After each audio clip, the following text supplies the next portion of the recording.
ओम गुरुर्ब्रह्मा गुरुर्विष्णु गुरुर्देव महेश्वरा गुरुर्साक्षात् परम ब्रह्म तस्मै श्री गुरुवे नमः। आज की कथा भागवत की। राजा परीक्षित ने सुंदर प्रश्न किया। विदुर जी तो महान वैष्णव है, जिसको अंदर से भक्ति का रंग लगा हुआ है। विदुर जी को भक्ति का रंग लगाया है। वह जहाँ बैठ करके ध्यान करते हैं या जाप करते हैं, वह भूमि तीर्थ हो जाती है। प्रश्न उठता है, जो सबसे बड़ा तीर्थ कौन है? कहते अपने मन को सर्वकाल शुद्ध रखना। अपने मन को शुद्ध रखना, यही सबसे बड़ा तीर्थ है। और सबसे खराब विचार आना ही नहीं चाहिए। अगर खराब विचार आया तो उसे तीर्थ कैसे कहा जाएगा? हाँ, मन को साफ रखो, मन को पवित्र रखो, यही महान तीर्थ है। तीर्थ करने से क्या फायदा? कोई फायदा नहीं है। तुलसीदास जी कहे, तुलसी जब मन शुद्ध भयो तब तीरथ तीर गयो न गयो। हाँ, विदुर जी तो महान वैष्णव है, उनका मन बिल्कुल शुद्ध है, अंदर से भक्ति का रस भरा हुआ है। ऐसे भगवान के भक्त जहाँ बैठ करके ध्यान करते हैं, उन भगवान की पूजा करते हैं, भगवान के शरण में तन्मय हैं, ऐसे भूमि तो तीर्थ के समान हो जाती है। जहाँ कथा कीर्तन होते हैं वहीं तीर्थ है। जिसको भगवान का आनंद मिला है, उसको तीर्थ यात्रा करने की कोई जरूरत नहीं है। मन चंगा तो कठौती में गंगा। मन साफ करो, भगवान का भजन करो, भगवान में तल्लीन हो जाओ। ये मन तो चंचल है, ये चंचल मन को संभालना तो आपका काम है। ये मन बड़ा चंचल है, कैसे तेरा भजन करूं, कहा गया ना। लेकिन मन को तो आप ही संभालोगे ना, दूसरा तो कोई नहीं संभाल सकता है। बहुत घूमना अच्छा नहीं है।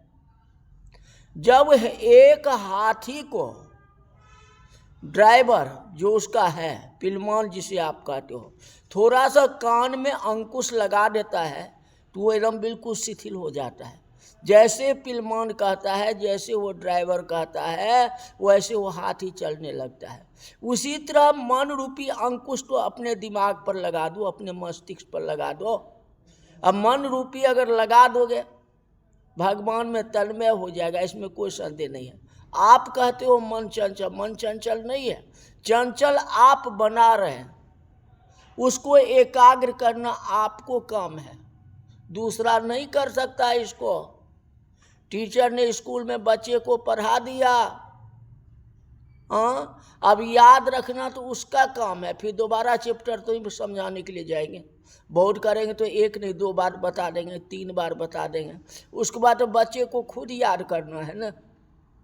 तो भगवान ने आपको बुद्धि दे दिया और रास्ता भी बता दिए, जो भक्ति सर्वोपरि है। अब भक्ति आप करोगे, दूसरा तो नहीं करेगा।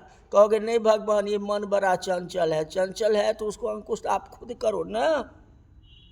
हाँ, एक ही जगह बैठ करके शांति से ध्यान करो, मन में उच्चाट मन रखो। मन में जो है 34 फले ये तो सिमरन ना है, मन 4-10 फिराव नहीं। और भजन करना है तो करना है, उस कार्य को करना है, उसमें तल्लीन हो जाओ ना। प्रेम से प्रभु को मनाओ, भगवान के पूजन स्मरण में तन्मय हो जाओ, उनमें लीन हो जाए, तो आपका घर ही तीर्थ रूप हो जाएगा। घर ही सब कुछ। विदुर जी घर छोड़ के यात्रा करने के लिए क्यों गए? विदुर जी के पास में इतनी बड़ी भक्ति थी तो भी उनको जाने की क्या जरूरत पड़ी, उनको तीर्थ यात्रा करने की क्या जरूरत पड़ी। हाँ, विदुर जी यात्रा करने से क्या लाभ है, वे क्यों गए? वे तो महान वैष्णव थे। मैत्रेय ऋषि ने विदुर जी को जो उपदेश दिया, यह कथा सुनने की हमारी इच्छा है। वो कौन कहते हैं? परीक्षित महाराज। आखिर बताओ, दत्तात्रेय जी ने विदुर जी की कौन सी कथा सुनाई और कैसे सुने और कैसे भक्ति में लीन हो गए? सुखदेव जी महाराज वर्णन करते हैं, राजा परीक्षित विदुर जी को घर छोड़ने की इच्छा नहीं थी, वह घर छोड़ना नहीं चाहते थे, अपने ही घर में तीर्थ बना लिए थे। हमारे भगवान इसी घर में हैं, सब कुछ हो गया था। प्रसंग तो ऐसा आया है, लेकिन विदुर जी को घर छोड़ना पड़ा, हार करके छोड़। धृतराष्ट्र जी पांडवों के साथ बहुत अन्याय किया था। कौरव वंश जिसे आप कहते हो, धृतराष्ट्र जी पांडवों को लाक्षागृह में जलाने का प्रयत्न किया, लाह के घर में जलाने का प्रयत्न किया। विदुर जी को ये अच्छा नहीं लगा। विदुर जी ने धृतराष्ट्र से कहा, ये तू तो चोर है, चोरी करना चाहता है, ताला तोड़ करके जो ले जाता है वही तो चोर है। अरे ताला तोड़ करके जो ले जाता है वह चोर का सरदार है, सबसे बड़ा। चोरी अनेक रीति से मानव करता है, ये भी चोरी हुई। लाह घर में जला देना, चुपके से जला देना, क्या हुआ? चोरी हुआ। हाँ, मानव भी चोरी करता है। शास्त्रों में तो ऐसा लिखा है कि बहुत कम परिश्रम करके जो ज्यादा पैसा कमाता है, एक प्रकार से वह भी चोर है। मेहनत कम करता है और चाहता जो खूब पैसे हो जाए। परिश्रम के अनुसार पैसा कमाओ ने, जितना आपने मेहनत किए हो उतना ही कमाओ, उचित यही बनता है। अब मेहनत बहुत कम करना और पैसा ज़्यादा कमाना, तो ये तो चोरी हो गई ना। तो ऐसे चोरी से जो पाप ही होगा ना, लाभ क्या होगा? शास्त्रों में लिखा है, जो वृद्ध माता पिता की जो सेवा नहीं करता वही चोर है। भगवान को भोग लगाए बिना जो खा लेता वही चोर है। और अग्नि में हवन करते ही नहीं, बिना हवन किए खा लेता, उसको भी चोर कहा गया। आपको नहीं हो तो कम से कम 3 बार गायत्री मंत्र का हवन कर लेना चाहिए। क्या फर्क पड़ता है, 3 आहुति दे दोगे। हाँ, अग्नि के आधार से रसोई होती है, अग्नि के आधार से खाया हुआ पचता है। विचार करना, मेरा नंबर कहीं चोर में आता है, मैं कैसा हूं? कहने का मतलब है जो मानव अनेक रीति से चोरी करता है। धृतराष्ट्र को विदुर जी ने कहा, तू चोर है, तेरी दानत बिगड़ गई, आदतें बिगड़ गई। राष्ट्र शब्द का अर्थ होता है संपत्ति, राष्ट्र का मतलब संपत्ति। और दूसरे के धन को जो हड़प लेता है वही तो चोर होता है। जिसमें पांडवों को लाह के घर में जला दूं 5 को, और उसका धन हड़प लो और अपनी बेटा को दे दो, तो तुम्हारे मन में यही बात आई ना। इसमें तुम भी तो सहमत हो ना, दुर्योधन नहीं। विचार तो तूने भी दिया ना, धृतराष्ट्र जी को कहते हैं। तो बिना मेहनत का, बिना परिश्रम का, बिना लड़ाई का तुम चाहते हो कि हम धन ले लें, पांडव का जो है धन हड़प ले, तो ये तो चोर का काम हुआ ना। आप जानते हो आधा राज पांडवों का है, तो आप पांडवों को क्यों नहीं देना चाहते हो? संत सभी में सद्भाव रखते हैं, किंतु धृतराष्ट्र ऐसा दुष्ट। धृतराष्ट्र के लिए संतों में भी सद्भावना नहीं है। गीता जी में कहा गया, धृतराष्ट्र ऐसा कहते हैं, धर्म क्षेत्रे कुरुक्षेत्रे साम वेदायुत्सव माम काम पांडवाश्चैव किन कुर्यात् संजय। गीता जी का आरंभ धृतराष्ट्र करता है। भगवान श्री शंकराचार्य स्वामी को भी अच्छा नहीं लगा।